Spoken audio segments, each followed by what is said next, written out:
नमस्कार साथियों, स्वागत है आपका अपने YouTube चैनल वाईके ऑनलाइन एजुकेशन में। उम्मीद है आप सब स्वस्थ होंगे, मस्त होंगे और अपनी पढ़ाई में व्यस्त होंगे।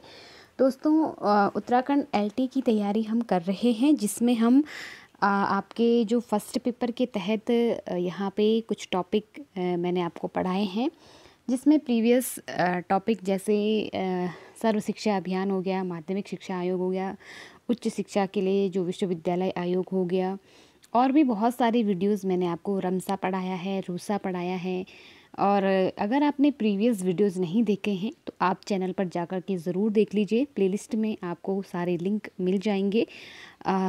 तो चलिए शुरू करते हैं आज का ये टॉपिक। जैसे कि आप सब जानते हैं कि 50 नंबर आपके पास इस बार सिलेबस रखा गया है एलटी कॉमन पेपर का, और 50 नंबर में आपका बहुत ज़्यादा सिलेबस रखा गया है, जिसमें बीएड के आपने जो देखा होगा, बीएड के चारों पेपर जो होते थे कॉमन पेपर वो रखे गए हैं, और उसके अतिरिक्त रीजनिंग, उत्तराखंड इत्यादि बहुत सारी चीज़ें उसमें आपको देख पा रहे होंगे। तो उसी के तहत हम यहाँ पे कुछ महत्वपूर्ण टॉपिक्स को लेकर के चर्चा करेंगे। जो टॉपिक बहुत ज़्यादा इम्पोर्टेंट हैं उन्हीं पर हम चर्चा कर रहे हैं, क्योंकि कम समय में इतना ज़्यादा सिलेबस 1 बाय 1 करना काफ़ी मुश्किल हो रहा है।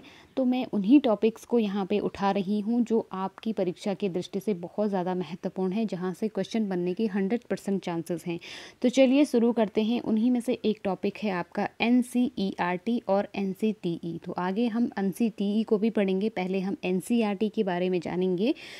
तो यहाँ पे मैं अपने नोट्स के द्वारा आपको पढ़ा रही हूँ। मैंने अपनी सफलता अपनी पढ़ाई के दौरान मेरी क्या रणनीति रही है, मैंने किस तरह से तैयारी की है, वो मैं अपने नोट्स किस तरह से मैंने नोट्स बनाए हैं, वो मैं अपने नोट्स को ही आपसे शेयर कर रही हूँ, ताकि आप लोगों की मदद मिल सके और कम समय में आप लोग ज़्यादा तैयारी कर सकें। तो चलिए स्टार्ट करते हैं। NCERT, सबसे पहले तो आप इसकी फुल फॉर्म याद रखिएगा, national council of educational research and training. तो आपको इसकी फुल फॉर्म हो सकता है पूछ ली जाए, वैसे तो फुल फॉर्म के चांसेस कम बनते हैं, लेकिन फिर भी आपको ध्यान रखनी है, ठीक है। यानी कि राष्ट्रीय शैक्षिक अनुसंधान और प्रशिक्षण परिषद। इसके बाद इसकी स्थापना आप विशेष रूप से ध्यान रखिए, क्योंकि स्थापना से लगभग क्वेश्चन हमेशा बनते हैं। तो डेट सहित याद रखिए, 1 सितंबर 1961 को NCERT की स्थापना हुई है, ठीक। इसका जो मुख्यालय है वो दिल्ली में है। और इसके निदेशक की बात करें तो देखिए दोस्तों, जब मैंने ये नोट्स बनाया था उस टाइम इसके निदेशक डॉक्टर हृषिकेश सेनापति थे। वर्तमान में इसके अध्यक्ष कौन है वो आप मुझे कमेंट सेक्शन में लिखकर ज़रूर बताइएगा। अगर यही है तो ठीक है, लेकिन मुझे नहीं लगता है, इस समय हो सकता है चेंज हो गए होंगे। तो चलिए इसके उद्देश्यों पर बात करते हैं। भारत सरकार द्वारा स्थापित यह एक संस्थान है जो विद्यालयी शिक्षा से जुड़े मामलों में केंद्रीय सरकार एवं प्रांतीय सरकारों को सलाह देने के उद्देश्य से स्थापित की गई है। तो NCERT जो बेसिकली एक जो संस्था है, जो बॉडी है बनाई गई है, उसका उद्देश्य यही है कि भारत सरकार द्वारा स्थापित जितने भी शिक्षण संस्थान हैं उन सभी, चाहे वो केंद्र सरकार के अधीन हो या प्रांतीय या राज्य सरकारों के अधीन हो, तो उन सभी को शिक्षा से संबंधित सलाह देना, या जितनी भी एजुकेशन पॉलिसीज़ होती हैं उनमें क्या इम्प्रूवमेंट होने चाहिए, जो भी गवर्नमेंट के द्वारा जो भी पॉलिसीज़ बनाई जाती हैं उनको इम्प्रूव करने के लिए, उनको लागू करने के लिए ये संस्था, इसका उद्देश्य है कि राज्यों में और केंद्र सरकार और राज्य सरकार में जो शिक्षा व्यवस्था है उसको, उसके संबंध में सलाह देना, ठीक।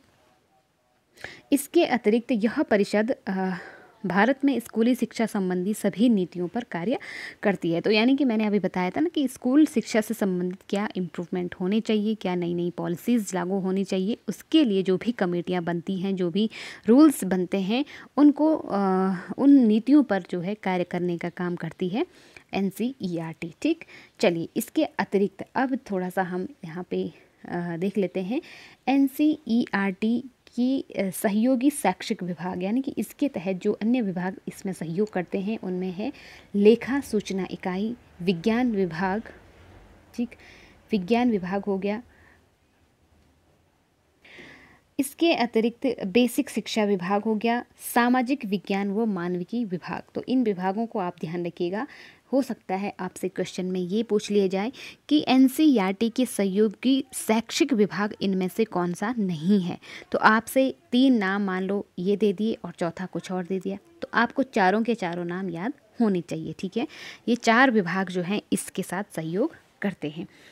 इसके अतिरिक्त हम बात करेंगे एनसीईआरटी का जो संगठन है, इसमें देखिए केंद्र सरकार द्वारा मनोनीत 12 सदस्य इसमें होते हैं। ध्यान रखिएगा, केंद्र सरकार द्वारा इसमें 12 सदस्य मनोनीत किए जाते हैं।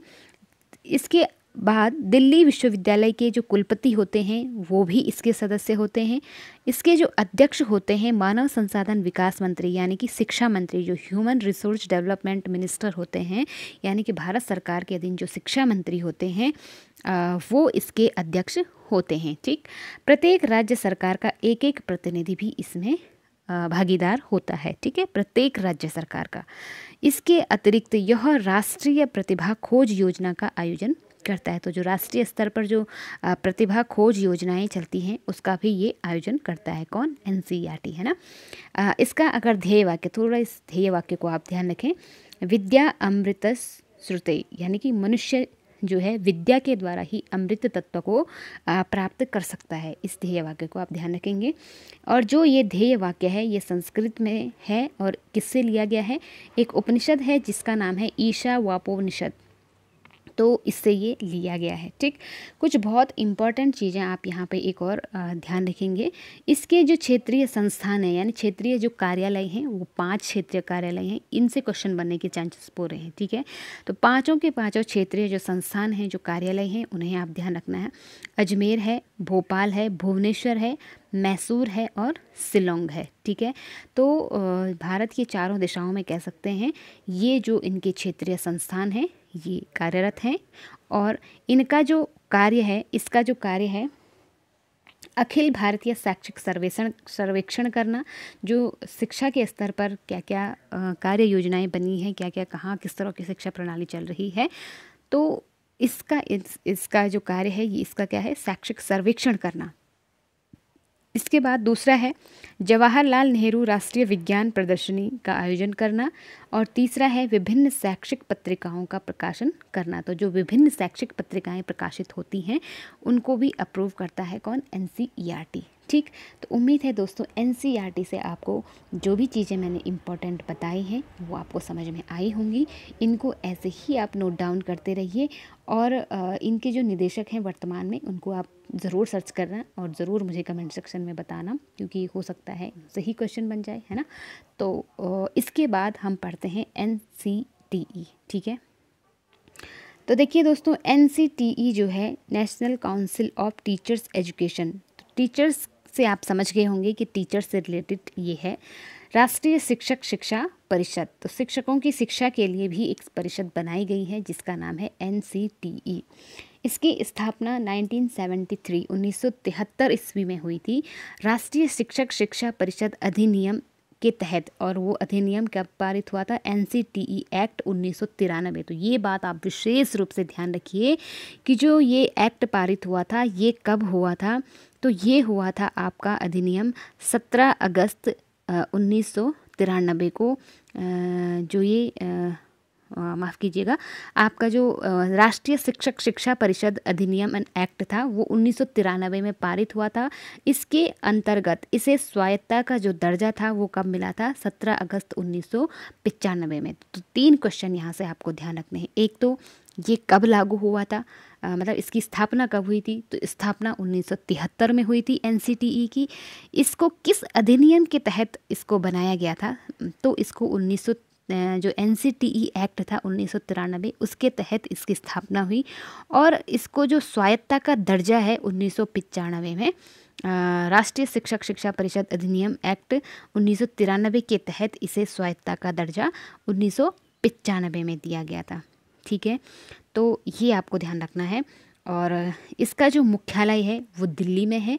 अध्यक्ष, जब मैंने ये नोट्स बनाए जैसे मैंने पहले भी बताया, उस समय विनीत जोशी थे। इस वक्त इसके अध्यक्ष कौन हैं ये आप मुझे बताएंगे कमेंट सेक्शन में। इसमें एक अध्यक्ष, उपाध्यक्ष और सचिव होता है। एक अध्यक्ष होते हैं, एक उपाध्यक्ष होते हैं और एक सचिव होते हैं। कुल मिलाकर के इसमें कितने 55 सदस्य होते हैं। इसका कार्यकाल, इनका जो कार्यकाल होता है सभी का, तो वो होता है आपका 4-4 वर्ष का इनका कार्यकाल होता है। ठीक है।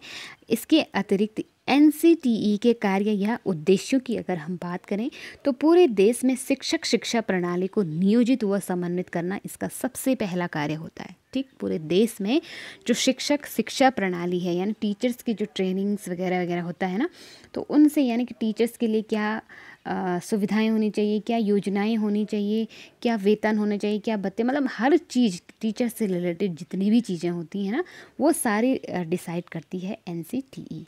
ठीक, इसके बाद दूसरा है शिक्षक शिक्षा प्रणाली, उससे जुड़े मामलों के लिए नियमों और मानदंडों को बनाए रखना। दूसरा मैंने कार्य बता दिया कि जो शिक्षक शिक्षा प्रणाली है उससे जुड़े हुए जो भी मामले हैं उनके लिए क्या नियम होने चाहिए, क्या उसके मानदंड होने चाहिए, ये भी निर्धारित करता है एनसीटीई।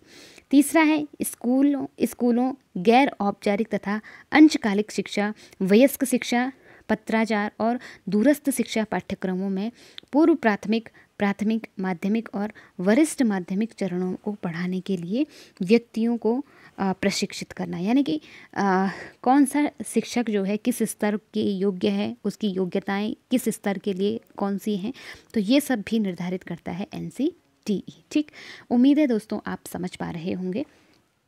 इसके बाद एनसीटीई के जो क्षेत्रीय कार्यालय हैं वो 4 हैं, और इसकी मैंने एक ट्रिक भी बनाई है। वो तो खैर मैंने अपने लिए याद करने के लिए बनाई थी, ताकि कन्फ्यूजन ना हो, क्योंकि इसके जो कार्यालय हैं और एनसीईआरटी के जो कार्यालय हैं वो लगभग सिमिलर हैं, तो इसलिए कन्फ्यूजन ना हो, तो इसलिए मैंने ये छोटी सी ट्रिक बनाई थी, जय बेंगलोर भुवनपाल। तो यहाँ पे मैंने एक डायरेक्शन के उसमें भी इसको बनाया है। जयपुर हो गया, बेंगलोर हो गया, भुवनेश्वर हो गया और भोपाल हो गया। यानी कि नॉर्थ में अगर बात करें तो जयपुर राजस्थान, और ईस्ट में बात करें यानी पूर्व में, नॉर्थ में अगर बात करें तो जयपुर, उत्तर में, दक्षिण में बात करें तो बेंगलोर हो गया, पूर्व में बात करें तो भुवनेश्वर हो गया, और वेस्ट यानी पश्चिम में बात करें तो भोपाल हो गया, है ना। तो इस तरह से आप इसे ध्यान रख सकते हैं। ठीक, तो ये चारों दिशाओं में क्या है, एनसीटीई के क्षेत्रीय कार्यालय फैले हुए हैं, और इसी को मैंने ट्रिक के माध्यम से लिखा था। जय मतलब जयपुर, बेंगलोर मतलब बेंगलोर, भुवन का मतलब है भुवनेश्वर, और पाल मतलब भोपाल। ठीक, तो इस तरह से आप ध्यान रख सकते हैं। इसका जो ध्येय वाक्य था वो था गुरुर गुरुतमो धामो, यानी कि गुरु का जो धाम है, गुरु और गुरु का जो धाम है वो भी क्या है, किसी धाम से कम नहीं है। इस तरह से इसको आप याद रख सकते हैं। ठीक है, तो एनसीटीई और एनसीईआरटी हमने दोनों पढ़े। उम्मीद है आप लोगों को ये वीडियो इन्फॉर्मेटिव लगा होगा।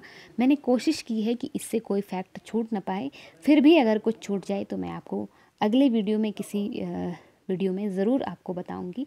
तो वैसे तो मुझे नहीं लगता कि मैंने कुछ छोड़ा होगा, क्योंकि ये नोट्स मैंने अपने लिए बनाए थे, तो अपने लिए जाहिर सी बात है हर कोई अच्छा ही करना चाहेगा। तो दोस्तों ये था हमारा आज का सेशन। उम्मीद है आप लोगों को पसंद आया होगा। अगर आपको थोड़ा सा भी हेल्प मिली है, थोड़ा सा भी पसंद आया है, तो लाइक करना बिल्कुल भी ना भूलिएगा। अपने दोस्तों के साथ शेयर करते रहें, सब्सक्राइब करते रहें। मिलते हैं किसी अगले सेशन में अगले टॉपिक के साथ। तब तक के लिए आप लोग अपना और अपनों का ध्यान रखिए। नमस्कार।